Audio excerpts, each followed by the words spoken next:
منظم دھاندلی اس طرح سے ہوئی ہے پاکستان کے اندر، یہ سارے واقعات کی صورت میں بیان کرنے لگا ہوں، اور ان کو صرف ہم نے آرگنائز کر کے تھوڑا سا قوم کے سامنے رکھنا ہے تاکہ منظم دھاندلی والا کانسیپٹ کلیئر. دیکھیے دھاندلی منظم ہی ہوتی ہے جو بھی ہے، پہلے اس کو آرگنائز کیا جاتا ہے اور پہلے اس کو لکھا جاتا ہے، پڑھا جاتا ہے، لوگ پکڑے جاتے ہیں، ان کو پیسے دیے جاتے ہیں، سفارشیں کی جاتی ہیں، عہدوں کے لالچ دیے جاتے ہیں، ان کے رشتہ داروں کو MP MNA بنانے کا وعدہ کیا جاتا ہے، پھر دھاندلی کا آغاز ہوتا ہے. اس میں منظم دھاندلی کا سب سے پہلا ثبوت یہ ہے کہ پاکستان کے سابق چیف جسٹس پہ الزام لگا کہ اس نے آئین توڑ کے، اور موصوف نے جو ریٹرننگ آفیسرز تھے پورے ملک میں دورے کیے طوفانی اور ان سے خطاب کیا. اس کی فوٹیجز موجود ہیں، اس کی رپورٹنگ موجود ہے، اس سے کوئی انکار نہیں کر سکتے. اب منظم دھاندلی کا پہلا ثبوت. دوسرا ثبوت یہ ہے کہ ان کے ایک رشتہ دار جو تھے وہ انتہائی اہم عہدے پہ پنجاب کے اندر موجود رہے پچھلے 5 سال. تیسرا اس کا ثبوت یہ ہے کہ ان کا تعلق اگرچہ پنجاب سے تھا لیکن وہ بلوچستان کے کسی ڈومیسائل کے اوپر عہدے پہ رہے اور ان کی ساری سیاست پنجاب میں. آج بھی وہ بلوچستان ایک رات سونے کے لیے بھی نہیں جا سکتے، وہاں نہ ان کا گھر ہے. اگلا یہ ہے کہ جو ریٹرننگ آفیسرز تھے ان کی بات کھل کے سامنے آ رہی ہے کہ کس طریقے سے انہوں نے جو فرضی کاغذات کے اوپر، جو سفید کاغذات کے اوپر، جو غیر قانونی کاغذات کے اوپر اور جو ذاتی کاغذات کے اوپر، یعنی جس پیپر پہ آپ لکھ کے بھیجیں اگر وہ فارم 14 وہ نہیں ہے جو پرسکرائبڈ ہے الیکشن کے لاز کے اندر لکھا ہوا ہے کہ یہ فارم 14 اس کے اوپر آپ نتیجہ دیں گے تو وہ فرضی ہو گیا نا. یہ جعل سازی انہوں نے کی. پھر جو پریزائڈنگ آفیسرز تھے، یہ جو عثمان ڈار کا حلقہ ہے وہ ان 4 حلقوں میں سے ایک ہے NA 110 جس پہ نہ وزیر بجلی نہ وزیر پانی صاحب ہیں، اور ان کی بات آج کسی اور حوالے سے بھی ہم کریں گے. اس حلقے کے اندر باقاعدہ ریکارڈ پہ آیا ہے کہ پریزائڈنگ آفیسر جو جیتا ہوا کینڈیڈیٹ ہے اس کو عثمان ڈار یہ کہتے ہیں کہ وہ ہارا ہوا تھا، اس کو دندان شکست ہوئی، اس کے گھر میں جا کے چائے پی پریزائڈنگ آفیسر نے. جب ایک کے گھر میں جا کے دعوتیں اڑائیں گے پریزائڈنگ آفیسر وہ کتنے منصف ہو سکتے ہیں؟ اور کیا پھر یہ منظم ہونے کا ثبوت ہے یا نہیں ہے؟ یہ قوم کے لیے فیصلہ ہم چھوڑتے ہیں لیکن ہم ثبوت سارے بتا رہے ہیں. صحیح. اس سے اگلا جو چیف الیکشن کمشنر تھے وہ تھے جو حسین حقانی کے خلاف جو میمو گیٹ کا تھا مقدمہ، اس میں جس میں وزیر اعظم صاحب خود کالا کوٹ پہن کے اور انہوں نے جا کے ان کا بڑا استقبال ہوا تھا پرجوش قسم کا سپریم کورٹ کے باہر. اس استقبال والے دن کے اگلے دن ان کی طرف سے ایڈجرنمنٹ تھی. خود کہا انہوں نے کہ جی ایڈجرنمنٹ ہے، اور وکیل کون تھے؟ وہی وکیل جو بعد میں چیف الیکشن کمشنر لگے. اس سے پہلے بھی یہ اس فیملی کے وکیل رہ چکے ہیں. صحیح. اچھا، اس سے اگلا ثبوت یہ ہے کہ جو 35 پنکچر والی حکومت کے سربراہ تھے وہ ان کے دوست تھے، وہ ان کے دوست ہیں، اور وہ بلکہ اطالیق بھی تھے. میں بس یہاں پہ رک جاتا ہوں کسی کے اس فیملی میں سے. ٹھیک ہے. اس کے بعد 200 ماہرین کو اردو بازار سے بلایا گیا. یہ 200 ماہرین جن کو بلایا گیا، الیکشن کمیشن آف پاکستان کا جو ایک عہدیدار ہے اس نے یہ جرا کے دوران ابھی دھاندلی کمیشن کے سامنے یہ بات تسلیم کی ہے. یہ ایڈمیٹڈ پوزیشن میں ساری بیان کر رہا ہوں، میں اپنے پاس سے کوئی بات نہیں کہوں گا، اس لیے کہ ایک حکومت کا موقف ہے جو آغاز میں ہم نے سامنے رکھا ہے، اس موقف کو اب حقائق کی روشنی میں ہم قوم کے سامنے پرکھ رہے ہیں. اس سے اگلا یہ ہے کہ جو بیلٹ پیپرز تھے وہ ڈبل چھاپے گئے. جو بات مانی گئی اتنے ہونے چاہیے نا. جی ہاں، ڈبل چھاپے گئے. اور ڈبل کس طرح سے چھاپے گئے؟ ایک تو وہ جو سرکار نے چھاپے تھے، ایک وہ جو غیر سرکاری طور پہ چھاپے گئے. پہلے یہ انکار کرتے رہے 2 سال عمران صاحب درست نہیں کہتے، اور حکومت کہہ رہی تھی کہ ہم درست کہتے ہیں، اور عمران صاحب رو عمران رو، ویسے ان کا رونا دھونا ہے. آج پتہ لگا کہ رو عمران رو کا نعرہ کتنا سچا وہ کہتے تھے، اس لیے کہ ان کو پتا تھا کہ ہم نے الیکشن میں وہ کام کیا ہے. آج تو پاکستان کا پورا ووٹر رو رہا ہے، آج تو NA 122 رو رہا ہے، آج تو انصاف رو رہا ہے، آج قانون رو رہا ہے. آج الیکشن کمیشن کو بھی رونا چاہیے قوم کے ساتھ مل کے کہ اس طرح کا الیکشن ہوا ہے. بالکل صحیح. اچھا، اس کے علاوہ اگلی بات یہ تھی کہ یہ گھریلو بیلٹ پیپر تھے نا، ڈومیسٹکلی ان کو ارینج کیا گیا.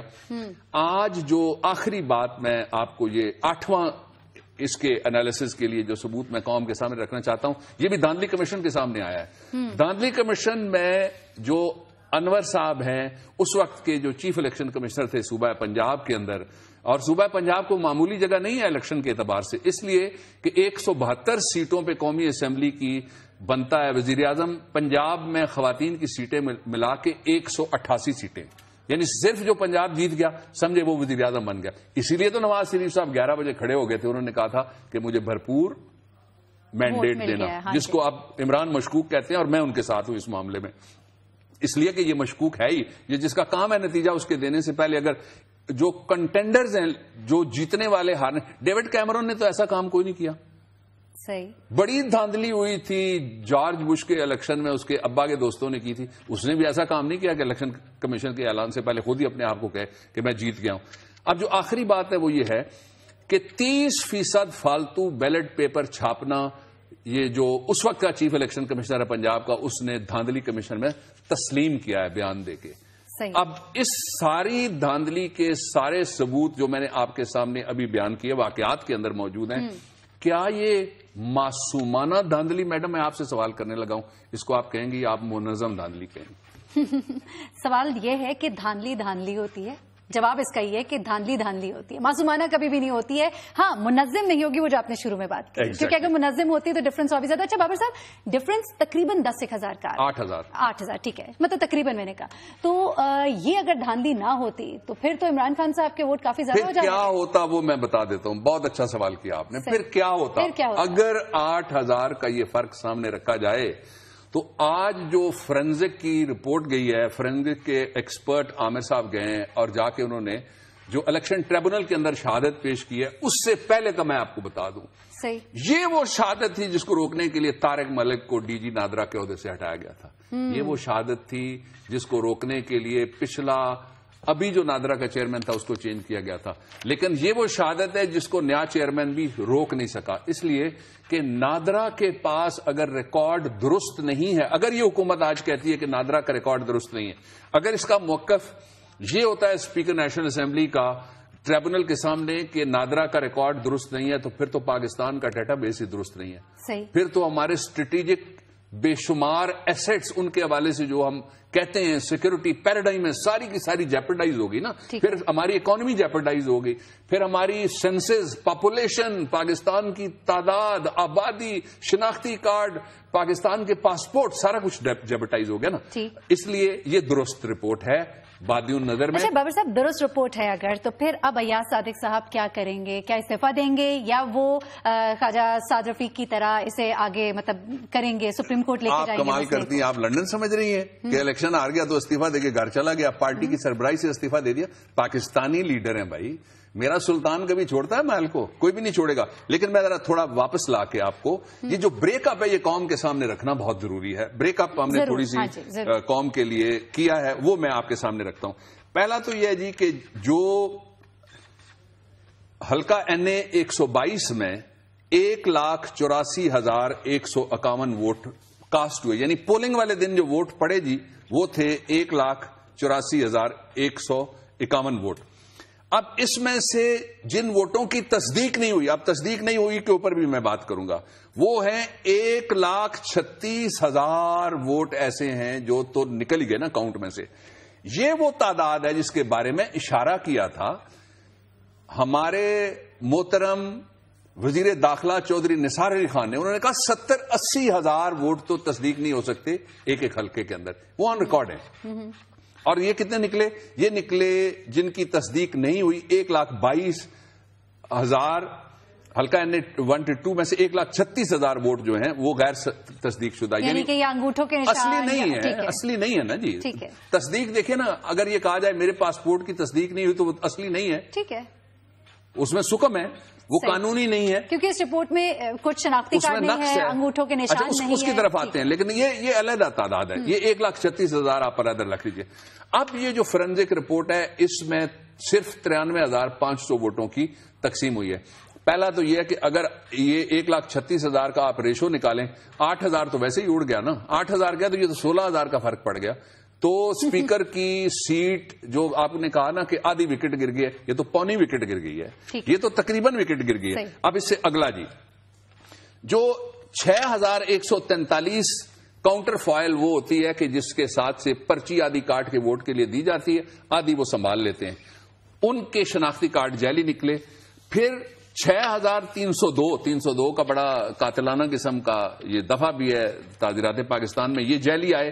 اور بے شمار وہ جو آپ نے بتا دی چیزیں، میں اب سارا ہم گنتی کر کے جی پورا اس کی تصدیق کر کے ہم نے اپنے سامنے رکھا ہوا، وہ میں قوم کے سامنے رکھ دیتا ہوں.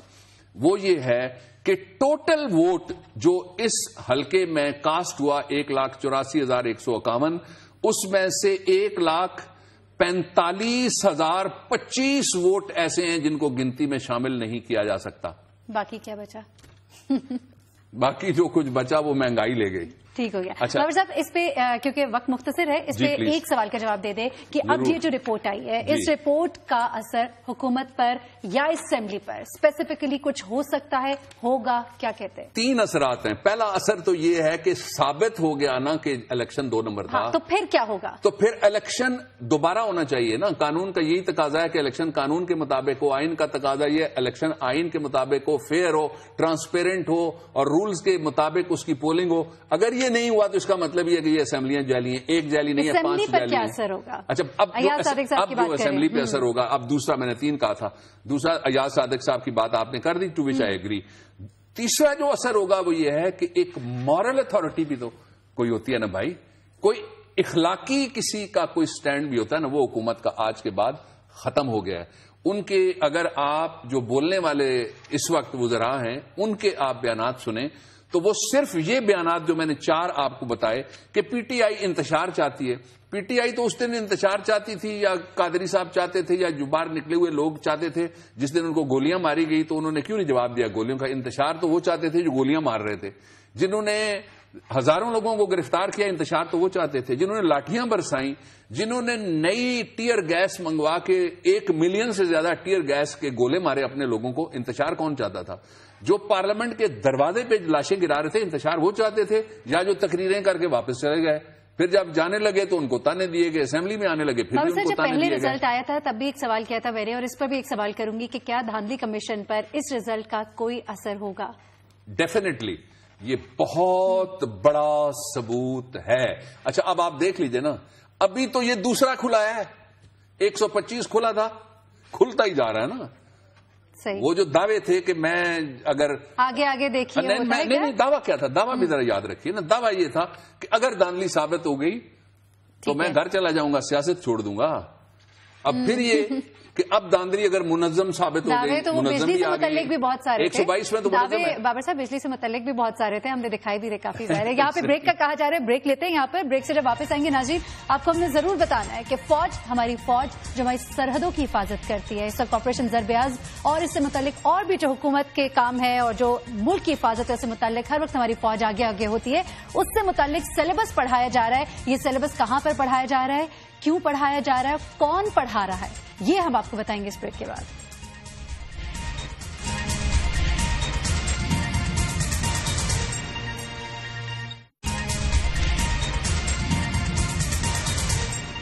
کانسٹیٹیوشن صرف فوج کے کردار پہ بات کرنے سے ہمیں منع نہیں کرتا، پر جب فوج جو اپنے کردار سے تجاوز کرتی ہے اس کی سزا بھی تجویز کرتا ہے. جب پاکستان کی فوج نے آزاد کشمیر میں جانے سے انکار کیا تھا تو یہ لشکر لے کے گئے، اور آج جو آزاد کشمیر آپ کے پاس ہے انہوں نے آزاد کروایا تھا. کوئی آزاد کمیشن جو ہے اس ملک کے نمائندوں کا اگر بٹھا دیں اور ان 5 جنگوں کی انکوائری کروائیں تو کسی بھی شخص میں ایک رتی بھر بھی جو سیلف ریسپیکٹ ہوگا تو اس کا سر جو ہے جھک جائے گا. لیکن آج بھی یہ پوری امپیونٹی کے ساتھ اپنا سینہ چوڑا کر کے ڈیفنس بجٹ کو کلیم کر رہے ہیں اور مانگ رہے ہیں قوم سے. قوم کی ہڈیوں سے گوشت تک جو ہے انہوں نے نچوڑ لیا ہے اور اتار لیا ہے. اگر یہ ویلفیئر اسٹیٹ ہے تو صرف اور صرف پاکستان کی افواج کے لیے ویلفیئر اسٹیٹ ہے، پاکستان کے عوام کے لیے ویلفیئر اسٹیٹ ہے.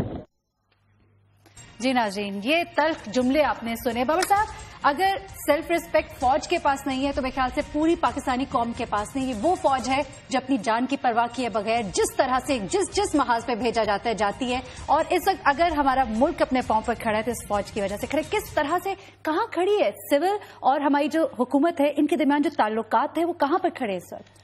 دیکھیے 2 چیزیں بڑی امپورٹنٹ ہیں یاد رکھنا کہ یہ جو صاحب بول رہے تھے ان کے والد صاحب کے کیریئر کا سب سے بڑا عہدہ جنرل ضیاء کی جو ہینڈ پکڈ شورا تھی اس کے اسپیکر کا عہدہ تھا اور ان کی گود میں پرورش پانے والے صاحب بول رہے تھے.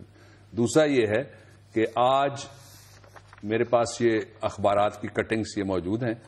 موصوف کا بیان چھپا ہے, کل بھی چھپا, آج بھی چھپا ہے کہ پاکستان کے اندر انٹیلیجنس کا ہمارے پاس جو انتظام ہے وہ بتاتا ہے کہ دہشت گردی کی کارروائیوں میں جو قانون شکنی ہو رہی ہے پاکستان میں اس میں ملوث ہے.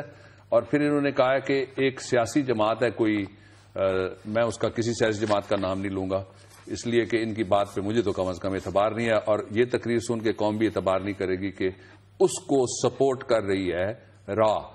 اگر یہ بیان پاکستان کا کوئی آرڈینری پارلیمنٹرین دیتا تو اس کا نتیجہ اور ہوتا ہے, لیکن یہ وزیر دفاع کہہ رہا ہے تو سوال تو اٹھتا ہے نا کہ تم کیا کر رہے ہو پھر, کہ را گڑبڑ بھی کر رہی ہے, را کسی کو سپورٹ بھی کر رہی ہے, را پاکستان میں لاشیں گروا رہی ہے, را پاکستان میں خون بہا رہی ہے, اور تم کیا کر رہے ہو. ایک پہلو. اچھا, اس کا دوسرا پہلو جو ہے وہ بہت ہی امپورٹنٹ ہے کہ اس وقت ملٹری اور سول تعلقات وہ کہاں کھڑے ہیں. آپ کا سوال بڑا امپورٹنٹ ہے. وہ تعلقات کو دیکھنے کے لیے میں وہ نہیں کہنا چاہتا کہ ہم دلیل والوں کے ساتھ ہیں غلیل والوں کے مقابلے میں, یعنی اپنی مسلح ایٹمی فوج کو غلیل کہا ایک وزیر نے. پھر جب فوج کے اوپر دشنام آیا تو کہا کہ چونکہ سوری کہہ دیں تو پھر وہ سارا کچھ دفن ہو جاتا ہے. پھر یہ بھی کہا. پھر وزیر اعظم صاحب نے ان کی تائید میں ایک بیان دیا. پھر اور سارے حالات چھوڑ کے دو واقعات کی میں آپ کے سامنے بات کر لیتا ہوں. ایک واقعہ تو یہ ہے کہ جو ابھی تازہ ترین پاکستان کا سب سے بڑا صوبہ ہے اس کے اندر میٹرک کا ایک سیلیبس تیار کیا گیا, 10ویں جماعت کا سیلیبس تیار کیا گیا. یہ زہر جس کو آپ نے سنا ابھی, یہ زہر جس کو آپ نے دیکھا, یہ زہر انڈیا کے خلاف انہوں نے کبھی نہیں آج تک اگلا. را کے خلاف ثبوت ہیں, اس کے باوجود را کے بارے میں یہ بات کرنے سے ڈرتے ہیں. لیکن انہوں نے کیا پڑھانا شروع کیا ہے پنجاب کی نئی نسل کو, وہ ہم ضرور چاہیں گے کہ ہم آپ کو دکھا دیں. یہ ذرا لفظ پڑھ لیجئے گا کہ 12 اکتوبر 1999 کے فوجی قبضے کی وجوہات, یہ سیلیبس میں یعنی یہ علم ہے جو آپ دے رہے ہیں کہ فوجی قبضے. میں یہاں سوال اٹھانا چاہتا ہوں کہ کیا ان سیلیبس لکھنے والوں نے, سیلیبس کی کمیٹی بنانے والوں نے, سیلیبس کو پڑھانے والوں نے, ہندوستان نے جو قبضہ کیا ان کے گرو کے دور میں ہمارے سیاچن گلیشیئر کے اوپر, اس کی کبھی بات کی ہے؟ کبھی مقبوضہ کشمیر میں جو 1947 کے اندر قبضہ کیا اس کی بات کی ہے؟ کبھی مشرقی پاکستان میں جو فوجی مداخلت کی اس کی کبھی کوئی بات کی ہے؟ اب ذرا اس کا ایک اور چیز ہے وہ بھی میں ذرا آپ کو دکھا دیتا ہوں. ایک تو اس پہ یہ بالکل بھی نہیں بولتے. اب یہ پڑھایا جا رہا ہے کہ جی میاں نواز شریف صاحب پہلا حکومت, دوسرا دور حکومت. اب ذرا یہ اس پہ اگلے پہ چلے جائیے گا جی, ایک اگلا پیج ہے اس پہ چلے جائیے گا, وہاں سے میں دکھانا چاہتا ہوں یعنی کس طرح سے قوم کے ساتھ کیا ہو رہا ہے. آگے آئیے جی, جہاں پہ 3 ہے, قرض اتارو ملک سنوارو. یہ ہمارے سیلیبس کا حصہ ہے, یہ ہمارے سیلیبس کا حصہ ہے. ذرا دیکھیے گا اس میں لکھا ہوا کیا, یہ پڑھنے والی بات ہے. وہ باقی تو آپ چھوڑ دیجئے. وہ کہتے ہیں کہ جی پاکستان کی اقتصادی صورتحال بہتر نہ ہونے کے باعث حکومت کو بجٹ کے لیے آئی ایم ایف کے پاس جانا تھا. نواز شریف نے اپنے دوسرے دور میں قرض اتارو ملک سنوارو کے نام سے ایک مہم غیر ملکی قرضے اتارنے کے لیے کی, قوم سے قرض حسنہ کی اپیل کر دی. میاں نواز شریف کی اس اسکیم پر عوام نے اس مد میں تقریباً 17 ارب روپے جمع کرائے.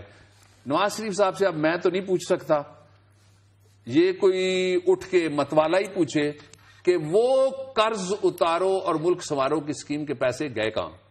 اچھا, ایک پہلو یہ تھا یہاں تک کہ سیلیبس کس طرح کا پڑھایا جا رہا ہے اور پاکستان کے اندر کس طرح کی تقسیم پیدا کرنے کی سرکاری طور پہ سرکاری سرپرستی میں جو ہر وقت کہتے ہیں کہ ہم نے اس کا تحفظ کرنا ہے, وہ کیا کر رہے ہیں. یہ بابا صاحب یہ بات شرطی ہے کہ یہ جو بچے بڑے ہوں گے یہ نواز شریف صاحب سے محبت بہت کریں گے. کوئی شک نہیں اس میں, ہمیں بھی بڑی محبت ہے اور ہر کسی کو ہونی چاہیے. ہمارے ملک کے اندر سیلیبس میں بے نظیر انکم سپورٹ پروگرام بھی پڑھایا جا رہا ہے, باقی سب بھی بتایا جا رہا ہے. زبردست قسم کے لیڈر ہیں کہ ان سے تو سب کوئی دلی محبت ہے, لیکن ان کو کبھی ملتے نہیں ہے نا, وہ بہت دور ہوتے ہیں سارے ہی. ملیں تو پھر وہ محبت کا اظہار عوام کریں گے. جو دوسرا اس کا ایشو ہے وہ یہ ہے کہ کسی معاملے میں بھی جہاں پہ فوج کو اس سویلین گورنمنٹ کی ضرورت پڑی وہاں وہ ساتھ ان کے کھڑا ہونے کے لیے تیار نہیں ہے. اچھا بالکل نہیں ہے تیار. بالکل تعلقات کی نوعیت ایک ہی پیج پر ہیں، لیکن پیج ایک طرف سے سبز ہے، دوسری طرف سے سفید کوڑا پیج ہے جو گورنمنٹ والی سائڈ ہے. اور اس کا سبب یہ ہے کہ ان کے ذہن سے وہ تو نکل گیا کہ جس ذریعے سے ضیاء اللہ کے ساتھ مل کے انہوں نے ایک گورنمنٹ توڑوائی تھی ذوالفقار علی بھٹو کی، اور یہ کبھی بھی نہیں نکلے گا کہ ان کو بھی کبھی کسی چارج کے اوپر گورنمنٹ سے نکالا گیا تھا. ہم نے اس کی سب سے زیادہ مخالفت کی، سب نے مخالفت کی. سوال یہ ہے کہ اگر آپ ایک طرف پاکستان کی سیکورٹی کے اوپر بولنے کے لیے بھی تیار نہیں ہے اور دوسری طرف آپ یہ زہر پھیلا رہے ہیں. اب انڈیا کل کہے گا نا جی کہ پاکستان کی وہ سارے لوگ جو اپنی جانیں قربان کر رہے ہیں ان کی عزت و احترام اس حکومت کی نظر میں جو واضح ہے وہ اس سیلیبس سے واضح ہو جاتا ہے. صرف اپنی قوم کو نہیں بلکہ پوری دنیا کو آپ کیا پیغام دیں؟ آخری بات، یہ جو تقریر اور یہ جو موقف ہیں اس سرکار کے لوگوں کے، آپ کو پتا ہے کبھی کسی نے واپس تو نہیں لیے؟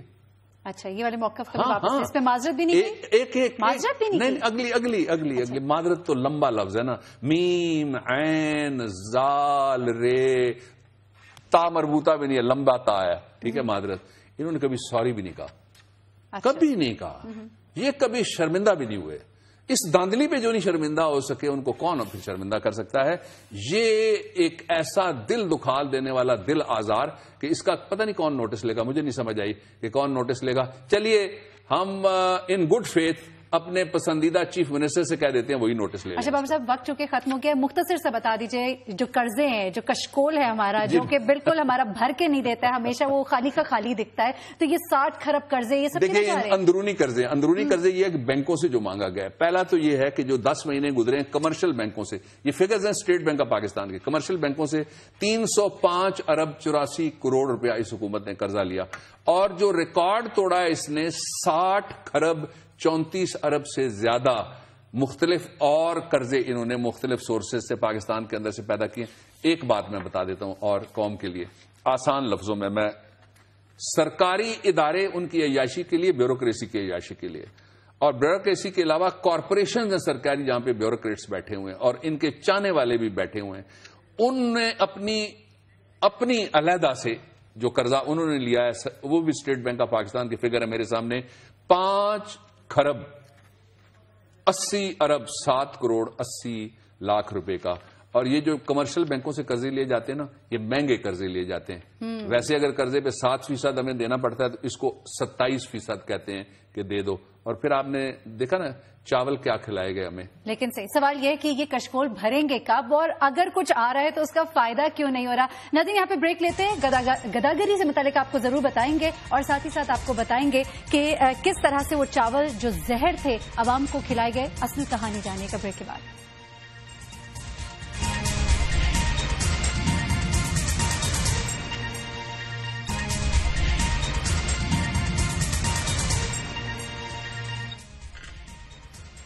ویلکم بیک ناظرین. سڑک پر آتے جاتے ہم بہت سے ایسے بھکاری دیکھتے ہیں جن کو دیکھ کر ترس بھی بہت آتا ہے، دل پریشان بھی بہت ہوتا ہے. سب سے پہلے اس کی ہم نے ضرور بات کرنی. بابر صاحب، یہ گداگری اداکاری سے کاروبار تک، اس پر ذرا دونوں کا مکسچر ہے. میرے ایک عزیز ہیں، وکیل ہیں، ینگ ہیں، انہوں نے ایک بات کی. کسی جگہ ہم نے دیکھا اسی طرح کا ایک آدمی، ہم پھر گزر گئے. 7 گھنٹے بعد اس سڑک سے جب ہم واپس آئے تو وہ دھوپ میں وہاں پہ بیٹھا ہوا. تو اس نے کہا یہ تو مجھ سے بھی زیادہ فٹ ہے. ٹھیک ہے، اس لیے ایکٹنگ زیادہ ہے. اور دینے کے لیے رسول محترم صلی اللہ علیہ وسلم جو مسافر ہو اس کو بھی دینا چاہیے، قیدی کو بھی دینا چاہیے، اور جو اپنے ہیں ان کو سب سے پہلے ابدا بمن تعول، ان سے شروع کرو جن کا نان نفقہ تمہارے ذمہ. یہ کمرشل وینچرز ہیں، یہ مافیاز ہیں، اور پولیس کی نگرانی میں آپ دیکھیے پولیس ساتھ کھڑی ہوتی ہے. قصوروار کون؟ قصوروار ریاست، اس لیے کہ جو ادارے ان کے لیے بنائے گئے ہیں وہاں ان کو پہنچایا جائے. پولیس والوں کے سامنے ہوتے ہیں؟ جی ہاں، سامنے نہیں ہوتے، ان کی نگرانی میں ہوتے ہیں. نگرانی میں ہوتے ہیں. چلے ٹھیک ہے. اچھا بابر صاحب، وہ چاولوں کا بھی ذرا بتائیے، کون سے چاول تھے؟ اچھا جی، یہ چاول ایسا تھا کہ جو بھیجا گیا تھا بیرون ملک اور عراق میں بھیجا گیا جہاں خوراک کی ضرورت تھی، اور فنگس زدہ چاول تھا. یہ ٹریڈنگ کارپوریشن نے 60 ملین میں خریدا تھا، اور پھر یہ کہا گیا جی کہ ہم وہاں بھیج رہے ہیں. یہ پچھلی گورنمنٹ سے بھی تھوڑا سا پہلے کی بات ہے. لیکن یہ چاول واپس آیا, اور یہ واپس آیا جب تو ٹریڈنگ کارپوریشن نے خرید کے پورے پاکستان کو یہ چاول زہریلا فنگس والا جو کھانے کے قابل نہیں ہے وہ کھلا دیا. اب بیماریاں ہیں, لوگوں کو کینسر ہے, لوگوں کے سروسز ہیں, مختلف قسم کے مختلف ڈس آرڈرز ہیں. اس کے اسباب کوئی نظام نہیں ہے کس طرح سے چیک کیا جائے جو چیز نظام ہے, فرصت ٹھیک ہے. اور بڑے کام صحیح. بابر صاحب, ہمارے پروگرام کا وقت مختصر, لیکن عوام کی آواز جو ہے وہ ہمیں ضرور پہنچانی ہوتی ہے. عوام ہی ہمیں یہاں بٹھاتے ہیں, عوام ہی سب کو چلاتے ہیں. سب سے پہلے جی محمد نعمان صاحب ہیں, انہوں نے ٹویٹ کیا کہ till 2010 scholarships to the students were given by welfare board, کہ 2010 تک اسکالرشپ طلبہ کو ملتے تھے ویلفیئر بورڈ سے. Then it's been stopped without any reason, بند کر دیے گئے. یہ who will resolve this? Welfare board کو ایکٹیویٹ کیا جائے. صوبے میں آتا ہے تو صوبہ کرے, متعلقہ چاروں صوبے کریں مل کے. مرکز میں آتا ہے تو نواز شریف صاحب توجہ دیں. فیضان امیر صاحب کہتے ہیں, سر آئی وانٹ ٹو سے when I cast my vote, ballot box was open both in NA and PA. No lid on the box. My area is NA 133. یہ ایسے ایم این اے جو اکثر ٹی ویوں پہ بیٹھے ہوتے ہیں, جاوید صاحب, ان کے بارے میں انہوں نے بات کہی ہے. شاید یہ حلقہ بھی کھل جائے جی. یہ پیٹریٹ صاحب ہیں, انہوں نے لکھا ہے کراچی سے کہ کے الیکٹرک, پی کے اور سندھ گورنمنٹ, 3 اداروں کے نام لیے. Whoever is responsible, but only Karachi public is suffering from the water problem. Listen them. یہ سنیے شاہ صاحب, نیند سے اٹھیے, اور جو کراچی کی حکومت ہے وہ پریس کانفرنسیں کم کر دے اور لوگوں کو پانی فراہم کرے.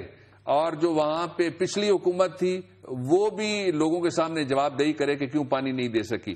نصیر بھٹی صاحب, سر لالا موسا میں روڈز اور انفراسٹرکچر نہ ہونے کے برابر ہے. ریز وائس فار لالا موسا. لالا موسا کے لیے ہم نے آواز بلند کی ہے, اور میں گیا تھا جی پچھلے دنوں وہاں پہ. چودھری ریاض صاحب ہیں ٹیولپ والے, انہوں نے, ان کے والدہ کی وفات تھی تو گھر میں گاؤں میں رکھا ہوا تھا فاتحہ, تو میں وہاں فاتحہ کے لیے گیا. سڑکیں بے شمار ٹوٹی ہوئی, کسی جگہ سیوریج کوئی نہیں ہے, قبضہ ہو رہا ہے. بازار یوں لگتا ہے جس طرح کوئی مفتوحہ علاقہ ہے. اس پہ توجہ دیجیے. یہ طلعت خورشید صاحب ہیں, انہوں نے ایک پکچر بھی بھیجی ہے, لئی نلا میکس آر لائفز میزریبل, کہ ہماری زندگیاں اجیرن کر دی نالا لئی نے. وائے خادم اعلی pays no attention just like metro bus. وہ کہتے ہیں کہ اس کے اوپر بھی ایک سڑک بنی تھی شیخ رشید کے زمانے میں, دونوں طرف نظر بھی وہ آ رہی ہے, بیچاری اجڑ گئی ہے, رل گئی ہے. خادم اعلی ادھر ادھر توجہ دے دیجیے, ایک آلٹرنیٹ راستہ دے دیں لوگوں کو. یہ افسا خاور ہیں, انہوں نے ہمیں نیشنل ہیروز کے بارے میں پنجاب میں نہیں پڑھایا جا رہا, اور Punjab government is teaching students of 10th grade in the Pak studies وچ ڈز ناٹ سوٹ اس. اس کے بعد ہیں جی بلال یاسین صاحب ہیں, یہ کہتے ہیں کہ this not only my backward area, this is our capital Islamabad. یہ روڈ ہے G11 ٹو اسلام آباد کی. سی ڈی اے جاگو ایکس لبرل کہتے ہیں کہ ریز یور وائس کہوٹا میں لوگوں کے لیے پڑھنے کو انہیں پنڈی اور اسلام آباد جانا پڑتا ہے. ہائر ایجوکیشن کا بندوبست نہیں ہے, یہاں کوئی ہائر ایجوکیشن کا انسٹیٹیوشن دے جی گورنمنٹ آف پنجاب. جی جناب, عوام کی آواز ہم نے پہنچائی ہے, اور بابر صاحب جاتے جاتے آپ کی آواز عوام تک پہنچانی ہے. ناظرین سے ہم اجازت لیں گے, انشاءاللہ کل دوبارہ حاضر ہوں گے بہت سی باتوں کے ساتھ, بہت سے حقائق کے ساتھ. تب تک کے لیے مجھے اور ڈاکٹر بابر روان صاحب کو اجازت دیجیے گا. جی بابر صاحب. کوئی ممنون فرنگی, کوئی ڈالر کا غلام, دھڑکنے محکوم ان کی لب پہ آزادی کا نام. ان کو کیا معلوم کس حالت میں رہتے ہیں عوام. یہ وزیران کرام, ان کو فرصت ہے بہت اونچے امیروں کے لیے, ان کے ٹیلی فون قائم ہیں سفیروں کے لیے. وقت ان کے پاس کب ہے ان فقیروں کے لیے. چھو نہیں سکتے انہیں تم, ان کا اونچا ہے مقام یہ وزیران کرام. صبح چائے ہے یہاں تو شام کھانا ہے وہاں, کیوں نہ ہوں مغرور چلتی ہے میاں ان کی دکان. جب یہ چاہیں ٹی ویوں پر جھاڑ سکتے ہیں بیاں. آپ پیدل کار پر یہ کس طرح ہوں ہم کلام یہ وزیران کرام. قوم کی خاطر اسمبلی میں یہ مر جاتے بھی ہیں, قوت بازو سے اپنی بات منواتے بھی ہیں، گالیاں دیتے ہیں اور گالیاں کھاتے بھی ہیں. یہ وطن کی آبرو ہیں. کیجئے ان کو سلام. یہ وزیران کرام اور ان کی محبوبہ وزارت داشتائیں کرسیاں. جان جاتی ہے تو جائے پر نہ جائیں کرسیاں. دیکھیے یہ کب تک یوں ہی چلائیں کرسیاں. عارضی ان کی حکومت، عارضی ان کا قیام. یہ وزیران کرام، یہ وزیران کرام.